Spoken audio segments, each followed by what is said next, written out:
গতকাল মার্কেটে ভালো র্যালির পর আজ আমরা মার্কেটের মধ্যে ভালো সেলিং দেখতে পেলাম।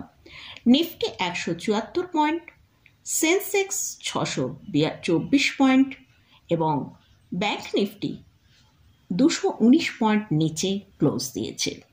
এছাড়াও আমরা যদি মিড ক্যাপ এবং স্মল ক্যাপ ইন্ডেক্সের দিকে ফোকাস করি, সেখানে দেখতে পাচ্ছি mid cap index 87 point positive এবং স্মল ক্যাপ ইন্ডেক্স 17 পয়েন্ট পজিটিভে ক্লোজ দিয়েছে।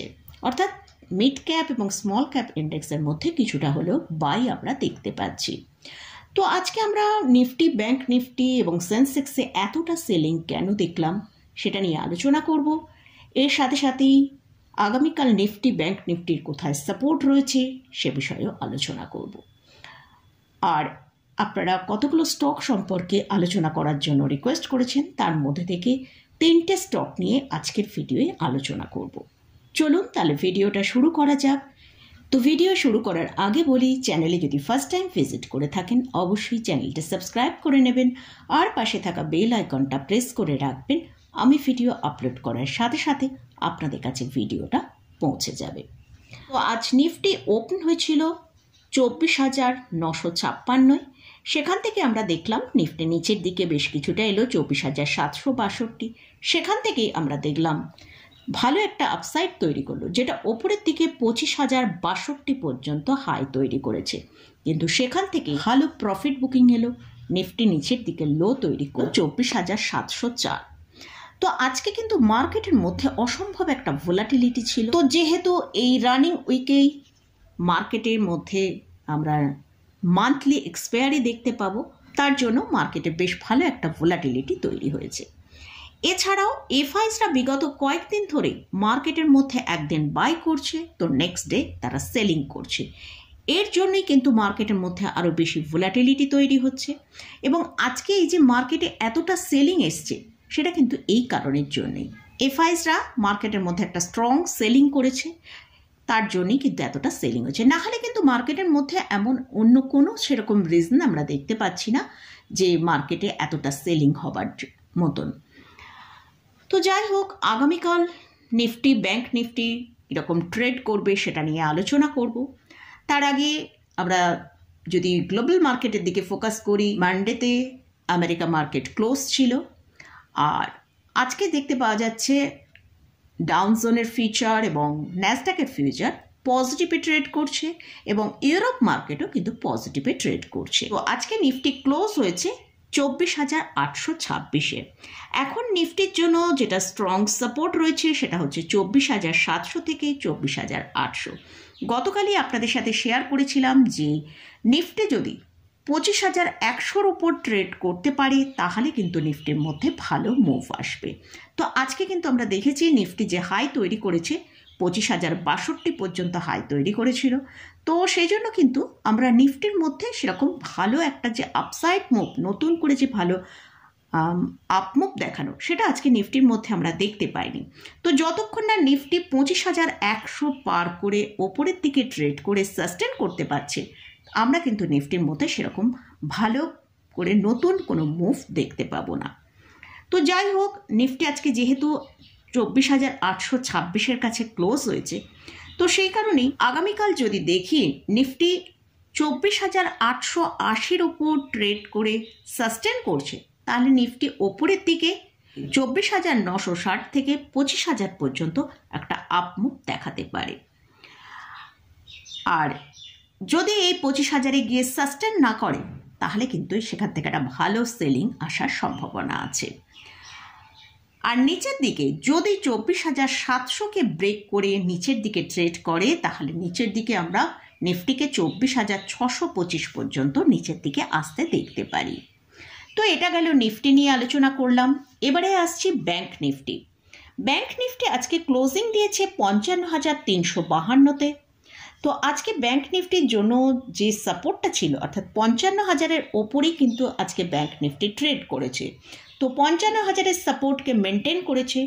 যদি আগামীকাল আমরা যদি দেখি ব্যাংক নিফটি 55,000-এর নিচে ট্রেড করছে, তাহলে ব্যাংক নিফটি 54,800 থেকে 54,750-এর কাছে একবার আসতে পারে। আর ওপরের দিকে যদি ব্যাংক নিফটি 55,650-এর ওপর ট্রেড করে, তাহলে ওপরের দিকে আমরা ব্যাংক নিফটিকে 55,800 থেকে 55,850 পর্যন্ত একটা মুভ দেখতে পারি। আর যদি এর উপর সাস্টেন করে ভালো একটা কোনো নিউজ আসার ফলে যদি ব্যাংক নিফটি ট্রেড করে, তাহলে ওপরের দিকে আমরা কিন্তু 56,000 পর্যন্ত ব্যাংক নিফটিকে মুভ করতে দেখতে পারি। তো এটা গেল নিফটি এবং ব্যাংক নিফটি নিয়ে আলোচনা করলাম। এবারে 3টে স্টক নিয়ে আলোচনা করব, যে স্টকগুলোয় আপনারা আলোচনা করার জন্য রিকোয়েস্ট করেছেন। তো ফার্স্ট যে স্টকটা নিয়ে আলোচনা করছি সেটা হচ্ছে ইন্ডাসিস ব্যাংক। স্টকের কারেন্ট প্রাইস চলছে 861 টাকা। আজ প্রায় স্টকটা 2.61% র্যালি দেখিয়েছে। এটা large cap private sector banking স্টকের মধ্যে পড়ে। এই স্টকটা তার হায়ার লেভেল থেকে 1600 টাকা হাই তৈরি করেছিল, সেখান থেকে প্রায় আমরা 61% ডিপে আসতে দেখেছি। এখন সেখানে কিছুটা বাই আমরা দেখতে পাচ্ছি। স্টকটা এখনও ডাউন ট্রেন্ডের মধ্যেই ট্রেড করছে। স্টকের এখন যেটা সাপোর্ট রয়েছে 790 টাকা।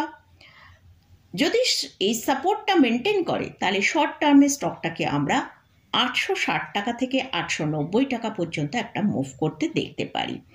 আর স্টকের এখন 9 এবং 21 EMR ওপরে ট্রেড করছে। আর স্টকের যে RSI আছে সেটা 58.5 কাছে ট্রেড করছে। নেক্সট যে স্টকটা নিয়ে আলোচনা করছি সেটা হচ্ছে প্যারাস ডিফেন্স। স্টকের কারেন্ট প্রাইস চলছে 1623 টাকা। এটা একটা ডিফেন্স সেক্টরে বিলং করে। এটা স্মল ক্যাপ ক্যাটাগরি স্টক। এই স্টকটা লাস্ট এক মাসে 57.30% র্যালি দেখিয়েছে। আমরা জানি ডিফেন্স সেক্টরের যে কোনো স্টককেই আমরা যদি দেখি সেখানে একটা ভালো র্যালি এসছে।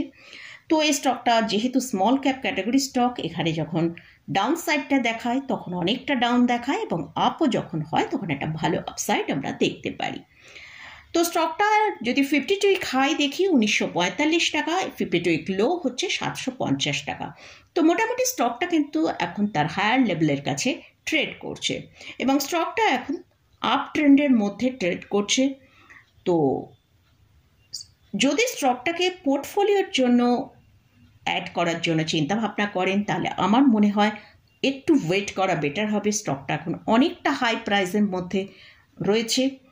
যদি স্টকটাকে কোনো কারণে আমরা 1000 থেকে 1150 এই জায়গায় আসে, সেখানে আমরা স্টকটাকে অ্যাড করার জন্য চিন্তাভাবনা করতে পারি।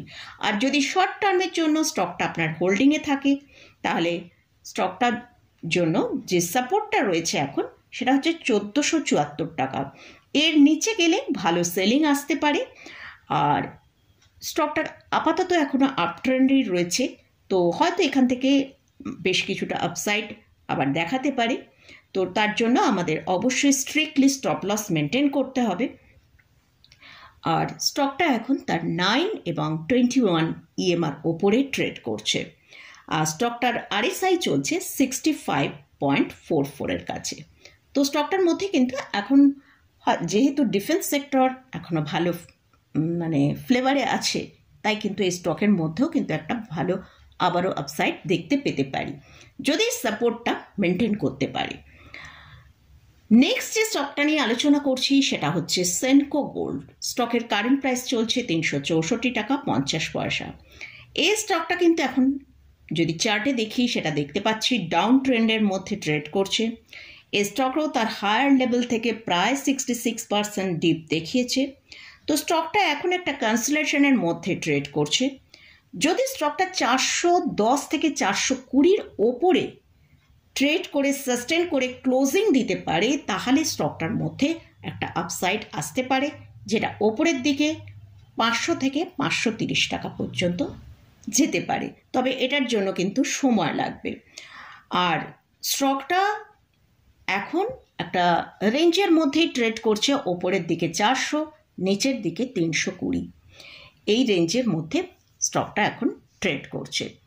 তো মোটামুটি এসব স্টক নিয়ে আলোচনা করলাম। এইসব স্টকে কিন্তু কোনো রকম কোনো বাই রেকমেন্ডেশন নেই। তো আজকের ভিডিওয়ে ইন্ডেক্স নিয়ে আলোচনা করলাম এবং স্টক নিয়ে আলোচনা করলাম। স্টকে বা ইন্ডেক্সে কোথাও যদি কোনো পজিশন নিতে চান, তার আগে ভালো করে চার্ট অ্যানালিসিস করে নিয়ে তারপরই পজিশন নেবেন।